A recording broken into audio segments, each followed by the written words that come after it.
In the last video, we looked at how Milgram carried out his famous obedience study and what he found.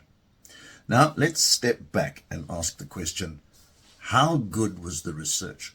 What are its strengths? What are its weaknesses? And what can we actually take from it? First, the positive aspects. Milgram's findings have been replicated again and again. They've been tested in different countries, different decades, even with different types of tasks. And people still tend to obey authority figures at surprisingly high rates. One famous replication was by Charles Sheridan and Richard King in 1972. And they used a similar setup, but with a real victim. A puppy, I kid you not, a puppy receiving electric shocks. The participants were asked to administer increasing electric shocks to a fluffy little puppy as part of a learning task. Unlike Milgram's study, where the learner only pretended to be in pain, the puppy actually was in pain, making the situation far more distressing for the participants. Despite this, 75% of participants obeyed to the maximum shock level. And, would you believe this, obedience was especially high among female participants. Anyway, then there's Bickman's field experiment in New York. He had people in uniform asking strangers to pick up litter or hand over a coin for parking. And again, uniform boosted obedience. All of this supports Milgram's central claim that situational factors like authority and setting have a huge effect on behavior. Milgram's study was a lab experiment, so he had excellent control over the variables. Every participant got the same instructions, same equipment, and even the same pre-recorded reactions from the learner.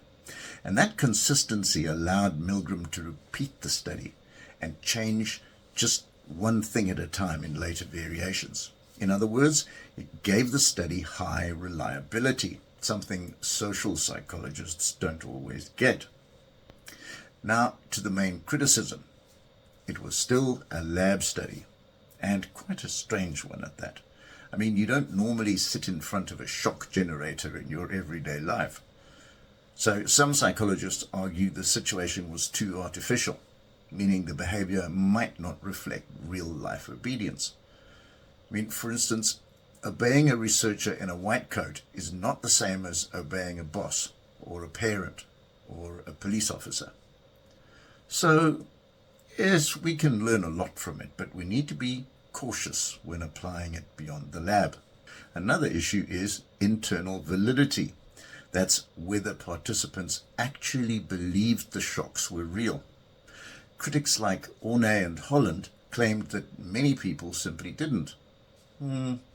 If participants guessed the setup was fake, their behavior might not show real obedience at all, just people playing along to please the experimenter.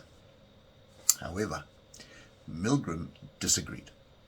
He said that participants' stress reactions, sweating, trembling, even laughing nervously, showed that most did believe it was genuine.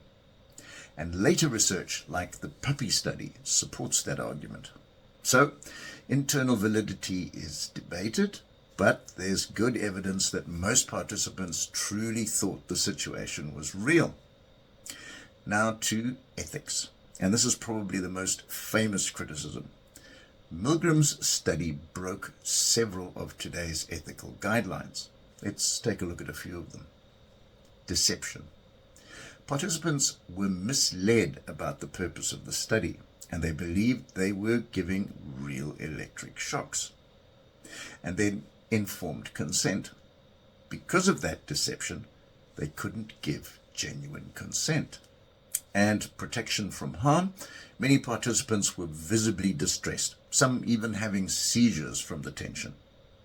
And what about right to withdraw? Although technically participants could leave, the prompts such as "you must go on" made it feel like they couldn't. On the other hand, Milgram did debrief everyone carefully afterwards. He revealed the truth reunited them with the learner, and even followed up later to check with their well-being. Most said they were glad to have taken part, despite the stress at the time. So, while ethically questionable by modern standards, Milgram handled the aftermath responsibly in the context of his era. Another limitation is the sample.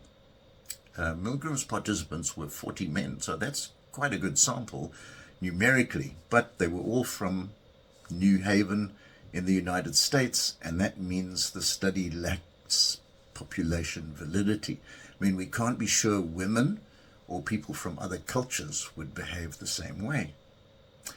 However, that said, later replications with women showed similar obedience levels.